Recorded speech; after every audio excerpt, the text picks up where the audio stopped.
Candace Owens is at it once again, making crazy, and I mean, just really evil accusations. She even went after Turning Point USA yet again and said that the Charlie Kirk assassination is an inside job. That's what she believes. That's what she's standing by. She doesn't think that anything adds up in her mind or in her opinion. Things just aren't working at all. So, therefore, because she says that it's an inside job, it must be an inside job, right? Because the arbiter of truth has spoken, therefore it must be so, right? And well, unfortunately, because she's been quite quite adamant on all the lies recently and just being the narcissistic psychopath she actually is, she became number one in worldwide podcasts. That should concern every single last one of you because it really just shows how many dingbats are willing to believe and listen to the lies that she's been spreading. She hasn't provided any source of evidence. She's just gone out of her way to accuse every single person she can possibly think of, except for Tyler Robinson, keeping in mind that Tyler Robinson is the one in custody at the moment and the one going to be tried in January. They pushed it, I believe, because they want more time for discovery and evidence.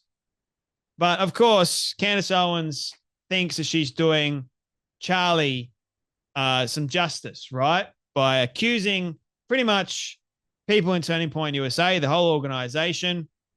And, well, loads of people are not having it, especially Turning Point USA. I think it's Turning Point USA in Nebraska. They came out with a statement saying that because Candace Owens tried to tie and link Turning Point, Nebraska, Lincoln chapters relaunched to a private jet in town at the same time, and then tried to tie it all into Charlie Kirk's murder.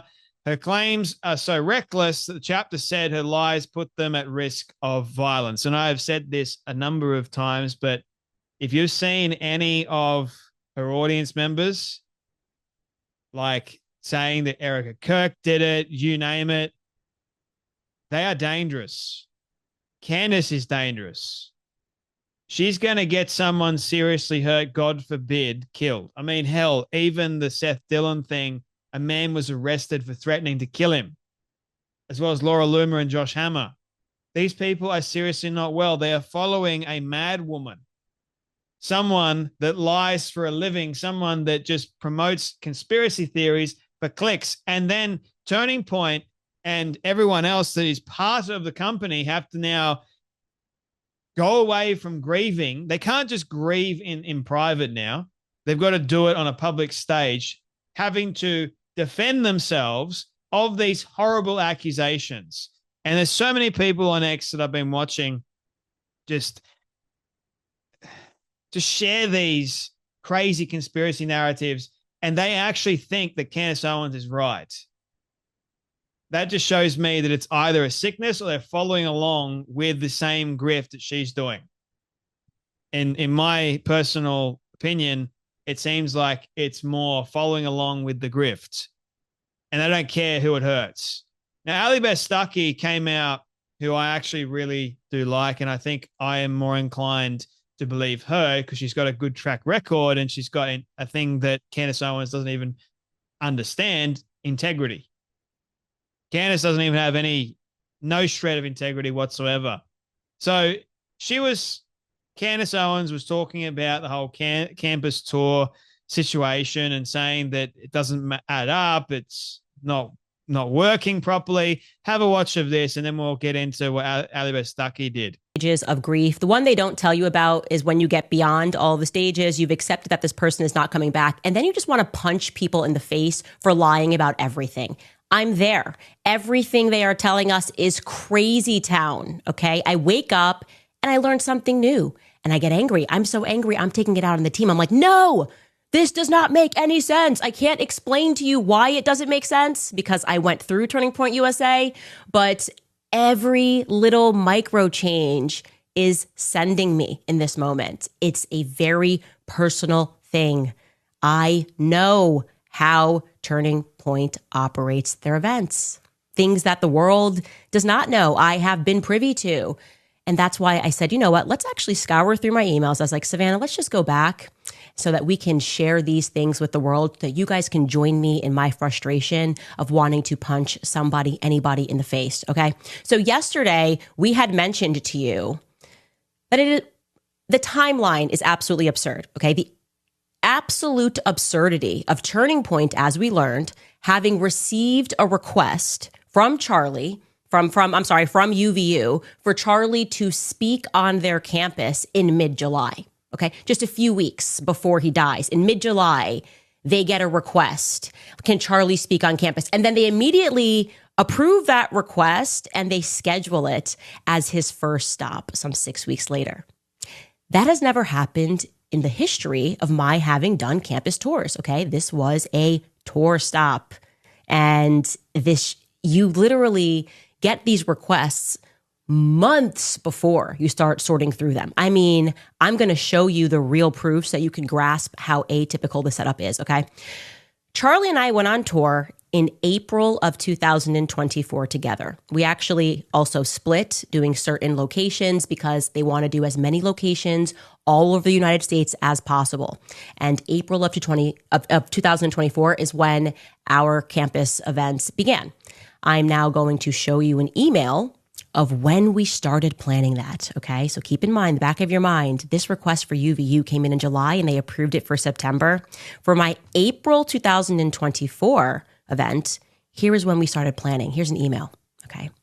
You will note that this email came in October of 2023. They told me, here are these events. As briefly mentioned, we're in the beginning stages of planning and requesting rooms for schools for next semester.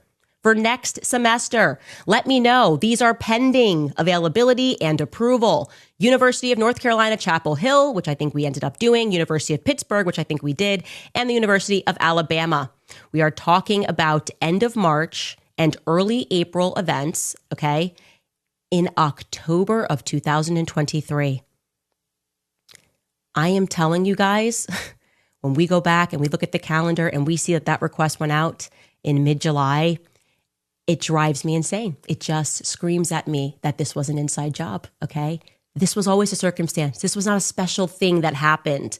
They would always say they would get requests in spring that they couldn't make happen, and then they would sort of roll them over and revisit those campuses, trying to hit all of the corridors of the United States the following semester, which would be in the fall. They would go backwards. You don't instantly get approved for an event at Turning Point USA. It reeks of an inside job. That is how I feel. And the more that we learn about the story, the little changes that happen, the inexplicable things that we're learning, it becomes clearer and clearer that somehow at some layer, at some stage, Turning Point USA is involved because they're giving us no clarity. Why? So because Candace Owens has accused Turning Point USA of killing their founder and their leader, Charlie Kirk, how does she come about that? Through the events, because something just doesn't seem right. Why in the world would they plan an event months in advance, right? Why would they plan an event months in advance at Utah Valley University? And what was your point? There was no point at all for Candace. It was just more about, I'm going to make up some more nonsense, some more rubbish that makes absolutely no sense when you think about it. And she's relying on the fact that people don't think about it, because if they do, which is exactly what Stuckey did, it all falls flat on its face. But she knows, guys. Candace Owens knows, because she has a feeling, or she had a dream, or she's just adamant that she knows, even though she knows nothing. And that's quite clear. It's been proven, I don't know how many times, she knows jack all.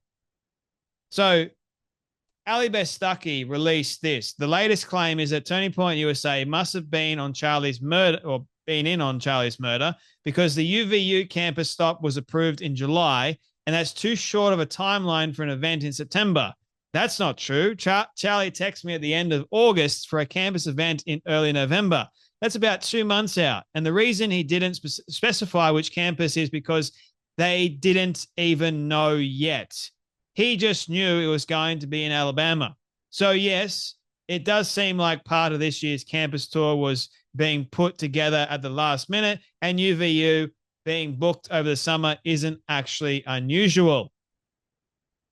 So they're going to look for everything and anything, guys. The tiniest little thing. If she can find something that she thinks is some kind of conspiracy and build on it, she will do just that. Candace responds by going, asking someone to join you on stage after the event has been established has absolutely nothing to do with anything. You are just completely wrong here. No, she's not. No, she's not, Candace. You're the one that's wrong. I know how these tours stops work. It takes a while for the students to even get the administration approval. These things don't come together in 6 weeks, full stop. And Ali Beth actually responds by going, this was a little over 2 months before the event, no venue. So she still got it. They still were planning to do it. And Gina Milan goes, what is your effing point? You've accused half the internet of being behind Charlie's murder with zero proof, doxed innocent people, and spread lie after lie because you don't give a single F about the truth. You're deranged, unstable, and everyone can see it. Everyone with a brain can see it. That's what I should say. You've proven nothing except that you've completely lost your bloody mind. Leave people the F alone. The only victims here are the Kirk family and the innocent people you've targeted. Ashton Forbes goes, I know how these tour stops work, like how you knew time zones worked. Yeah, this is how, ladies and gentlemen, you get to number one. If you want a clear playbook of how you get to number one in the world of podcasts, follow Candace Owens' very, very bad example, because you will get to number one too. Guaranteed. You have the same kind of mindset she's got, and don't tell the truth at all. You become a narcissistic psychopath. And I mean, hell, even her video today was just all about her praising herself about how she became number one. I would love to see the audience just no more. I really would, but I don't think it's ever going to happen. So anyway, it is what it is. So Ali Beth Stuckey keeps on going over on Instagram saying, but have you seen the Mikey McCoy video? So here is the Mikey McCoy bit of Candace Owens coming after him. And I know for a fact also that one of his first phone calls, it wasn't just 2 phone calls he made 3, because he also called Elizabeth McCoy, his wife, who screamed at the office. Okay. And so we're not being told the truth. That's what I'm getting at. We are not being told the sensible truth. Was his phone call to Erika only 10 seconds? Like you just drop that news and keep it moving? Or was he already on the phone with Rob McCoy? What happened? Okay. I need clarification, because every day that goes on, it feels to me like Turning Point is engaged in a cover-up. And there's no other way to say this. There is no other ways. I don't care who at Turning Point tweets. I literally do not care. I will breathe fire on all of you. I know how these events work. Why was this event confirmed so quickly when it was requested so late? Answer these questions. I need answers to these questions to understand what happened on that day. Because the way that Mikey moves is like he knows where he's going. It's like they know where they're going to meet. And we know that they got to the hospital very quickly, because Blake Neff says elsewhere, they got into the hospital within 25 minutes. Okay. That means they knew instantly where the hospital was. They knew which direction to go to, the communication that's flowing. I think Frank said he was on the phone while they were in the car with his family members. Don't quote me on that. So all of this happened. You instantly got to the hospital, which, by the way, the hospital was put on lockdown when Charlie came in, is what we were told. They let Mikey and the Turning Point boys in. Maybe that's true. It sounds like it is true. Obviously, we know that you were there when they came out and said that Charlie had died, according to Blake Neff. And according to Frank Turek's testimony. But a lot of this little stuff is not making sense, okay? It's not making sense. And you cannot tell me that to dispel this rumor, right, by letting people see the call logs, by letting people see the video footage, would somehow hurt the case. Because that's the BS they're selling us right now. Like transparency would hurt the case. And like I've said, if transparency would hurt the case, then it's because you don't have a case, okay? If transparency would hurt the case, it's because you don't have a case. And if you're telling me that your phone logs on that day would somehow hurt the case, you are asking me to be an idiot. And I can't be an idiot. I can't pretend that I was born yesterday. You're lying. They're lying about the phone calls. They're lying about the timing of the phone calls. The phone calls don't make sense. Just want to say that. Breathe fire on every single person because she can and she wants to, and she believes that Turning Point is involved in a cover-up. She wasn't there. She doesn't know anything. She doesn't know anything now, but because she wants to act tough, she wants to act like she knows things. She doesn't know a single thing. Let me just be very clear on that. All she's got are these tips from the mummy slews of the internet, guys, and also the bees. What happened to the bee hive? Well, that's gone down the drain. See, when you come up with all these crazy accusations, you're going to have to create a very, very good web, the web of lies. You know, you're going to like take one strand to the next strand to the next one, and just keeps on getting bigger and bigger until eventually you just get tangled in your own web. You're like, well, there's too much here. I don't know what the hell's going on. She is creating a very, very dangerous situation. I can see it, and many others with brains can actually see it too. And so Ali Stuckey goes, yes, he immediately grabs his phone. Erika said on Fox that Mikey called her immediately and said Charlie's been shot. Get the kids, get security. You're calling Erika a liar. Yes, that's exactly what Candace is doing. Ali, looks to me like Mikey took action and did what immediately he needed to do immediately. My guess is, I have no secret info, that they'd all had an exact plan in place in case of emergencies, and Mikey did exactly what he was supposed to do. That wasn't good enough for Candace, right? Mikey wanted to be CK's successor, according to Candace. Wow, that is a huge claim. Someone closest to Charlie is secretly happy about his murder so he can take his place. Surely there is well-sourced, clear evidence for this, because we wouldn't want to be degrading a man's character by implicating him in a murder plot based on only assumptions now, would we? Hey, Ali, that's Candace Owens' whole shtick.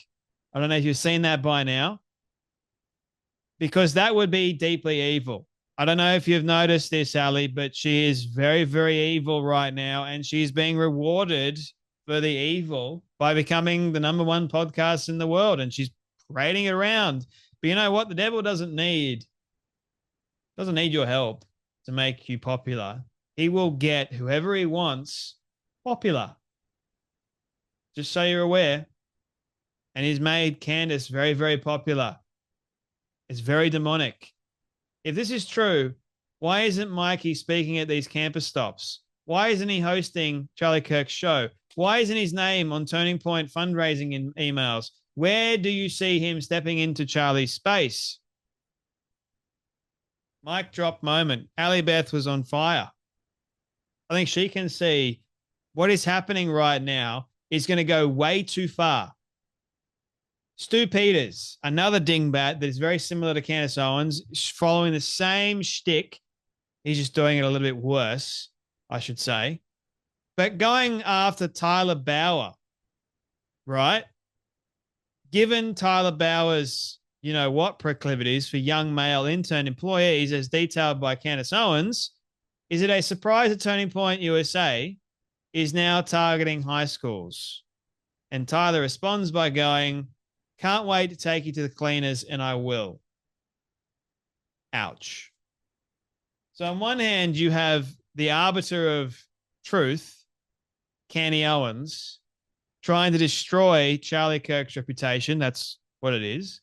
And you have all these other dingbats that are following suit, trying to do the exact same thing, all in the name of just asking questions.